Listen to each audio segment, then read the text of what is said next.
He didn't care that Florida taxpayers and refugees fleeing socialist dictatorships would pay the price. Critics are sounding off on Governor DeSantis days after he chartered 2 flights to send 50 mostly Venezuelan migrants from Texas to Massachusetts. This is an issue of human decency and the lack thereof by Governor DeSantis. That's a disaster, not just politically, but morally. Charlie Crist, who's running against DeSantis, believes the governor broke the law and opened the state up to legal trouble, including a class action lawsuit filed this week by several migrants. The lawsuit claims they were told lies to get them on the planes.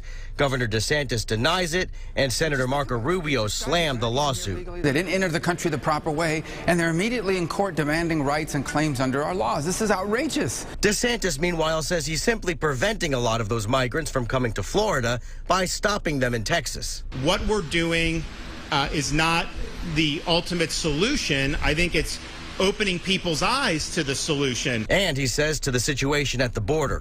According to U.S. Customs and Border Protection, from 2016 through 2018, 400 to 500,000 migrants crossed the southern border.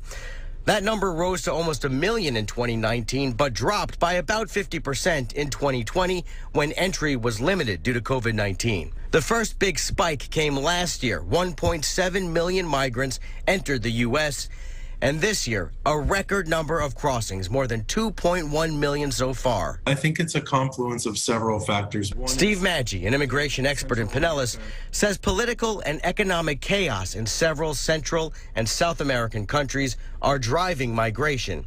Then came the COVID border restrictions. I think the spike in numbers that you're seeing are a result of that bottleneck of all the migrants that were coming across. Finally, and most importantly, according to Maggi, border policy that's been inconsistent under several administrations, including President Biden and President Trump. Really, the root problem is we don't have a clear and coherent policy in how we want to treat people trying to come here for legitimate reasons to the United States. Aaron Mesmer, Fox 13 News.